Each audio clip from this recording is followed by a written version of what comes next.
கர்த்தரை ஆராதிப்போம். ஆமென். சோர்ந்து காய்ந்து வறண்டு போயிருக்கலாம், ஆனா இருதயத்தில் அவர் பனி போல இறங்குவார். அந்த பரிசுத்த நம்மை பலப்படுத்துவார்.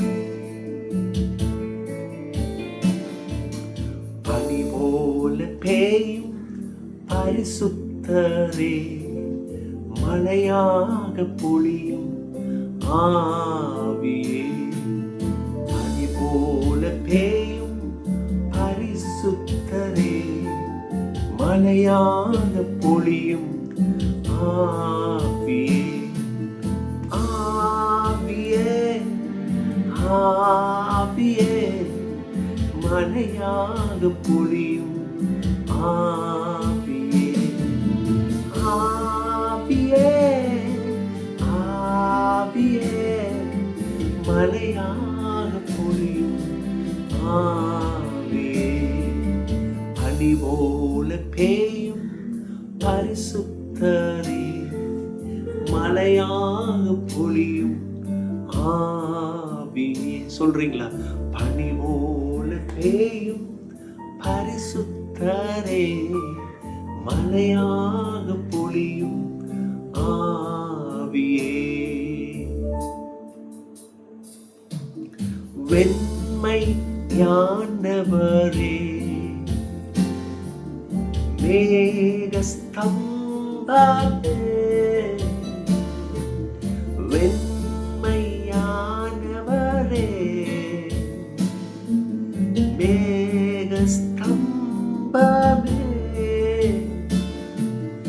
ஊற்று தண்ணி ஜீவநதி, ஊற்று தண்ணி ஜீவநதி, ஆனந்த தைலமே,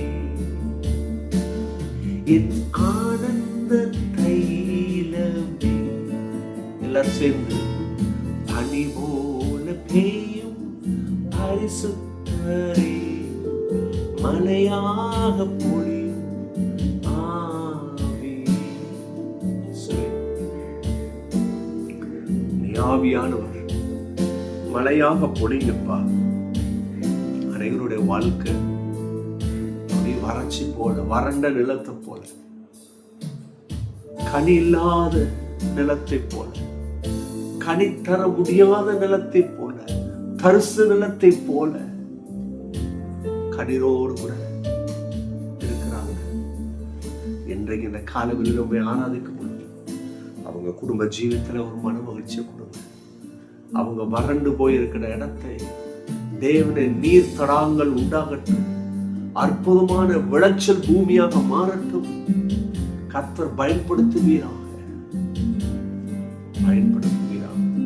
ஊழியம் செய்கிறவர்கள், இனமாக தொழில் செய்கிறவர்கள், வேலை ஸ்தலத்தில் வேலை பார்க்கிறவர்கள், இயேசுவே உள்ளங்கை வேகமே பிள்ளைகளுக்கு வழி உண்டு பண்ணுங்க. ஆமென் ஆமென். கண்டிப்பாக கர்த்தர் வழி உண்டு பண்ணுவார். ஆமென். அற்புதமாய் காரியங்களை செய்வார். தேவ மக்களே, 1 சாமுவேல் 1 அத்தியாயம் 17 1 சாமுவேல் 1 அதிகாரம் 17 இந்த வசனம் எப்படி வருது, எந்த பின்னணியில் வருதுன்னா, அன்னாள் போய் ஜெபம் பண்றாங்க, தனக்கு குழந்தை வேணும்னு. அவமானம், நிந்த, இந்த மத்தியில தேவ சமூகத்துல போய் கேட்குறாங்க. அவங்க அழுகிறது, அவங்களுடைய மனம் உடைஞ்சிருக்கிறது. அந்த சூழ்நிலையை ஏலி எப்படி பார்க்குறாங்கன்னா, இந்த பெண் குடிச்சு வெறிச்சு தேவ சமூகத்தில் வந்திருக்காங்க. அவர் கேட்கவும் செய்கிறாரு. நம்ம மகன் சொல்கிற, ஐயா நான் அப்படி செய்யலை, என் வாழ்க்கையில் அவ்வளோ பெரிய துக்கம் அவமானம், அதை கர்த்தர்கிட்ட நான் வச்சிருக்கிறேன். இப்போது ஏலி சொல்கிறாரு, அதுதான் அந்த வசனம். அதற்கு ஏலி, நீ சமாதானத்தோட போ, நீ இஸ்ரவேலின் தேவனிடத்தில் கேட்ட உன் விண்ணப்பத்தின் படி அவர் உனக்கு கட்டளையிடுவாராக. ஏலி இப்போ ரொம்ப ஒரு தெளிவான ஒரு விஷயத்த சொல்றாரு. இப்போ புரிஞ்சுக்கிட்டாரு. முதல் தப்பா புரிஞ்சாரு, இப்போ புரிஞ்சுக்கிட்டாரு. புரிஞ்சு சொல்றாரு, நீ சமாதானத்தோட போமா, சந்தேகப்பட வேணாம், சந்தேகத்தோடு போவேனா, சமாதானத்தோடு போனால் இந்த இடத்துல அந்த சமாதானம் என்ன ரூல் பண்ணுதுன்னா, நீ கேட்டதுக்கு உனக்கு பதில் இருக்குது, அதை நீ பெற போகிற, அதனால் குழப்பாத. அதனால தான் தைரியமாக சொல்கிறார், சமாதானத்தோடு போ. சமாதானம் தான் என்ன பண்ணும்? சந்தேகம், கலக்கம், கேள்விக்குறி இதை நீக்கிரும் பாருங்க. அதுக்கு தான் சமாதானத்தை கர்த்தர் கொடுக்குறாரு. அடுத்தது பாருங்க, நீ இஸ்ரவேல் தேவனிடத்துல கேட்ட விண்ணப்பத்தின்படி அவர் உனக்கு கட்டளையிடுவார். பாருங்க, ஜெபம்ன்றது என்ன அற்புதமான காரியம். எதற்கு கர்த்தர் கொடுக்குறாரு? ஜெபத்துல போய் நம்ம விண்ணப்பத்துல கேட்கிறத கடவுள் கட்டளையாக அதை கொடுக்குறார்.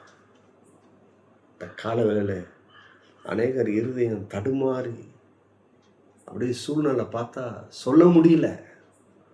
ஆனா போய் கர்த்தர்கிட்ட விண்ணப்பம் பண்ணுங்க. இன்னைக்கு விண்ணப்பம் பண்ற நேரம் தான் இது. நீங்க கேளுங்க, இருதயத்தை உயர்த்தி. அவர் உங்களுக்கு கட்டளையிடுவார். அது உங்க வேலை விஷயமா இருக்கட்டும், குடும்ப ஜீவியமா இருக்கட்டும், பிள்ளைகளுடைய படிப்பு, திருமண விஷயம். கர்த்தர்கிட்ட பேசுங்க மக்களே. அநேகர் புலம்புறது, அந்த பிரதர் வருஷம் ஓடுது, இன்னும் திருமணம் ஆகலை, இன்னும் வேலை கிடைக்கல, இன்னும் அது கைக்கூடி வரல, நாட்கள் தான் ஓடுது. நீ கர்த்தர்கிட்ட போ, அவரை நம்பு, அவர்கிட்ட பேசு. அவர் கட்டளிடுவார், அவர் காரியங்களை செய்து கொடுப்பார். எத்தனை பேருக்கு நான் சொல்றது வழங்குது? அவருடைய கரத்துக்கு உங்களுடைய மேட்ரு போயிருச்சுன்னா நேர்த்தியா செய்வார். நீங்களும் நானும் நினைத்து பார்க்க முடியாத அளவுக்கு செய்வார். அவருடைய கரம் அதிசயமான கரம். God bless you. Bye-bye.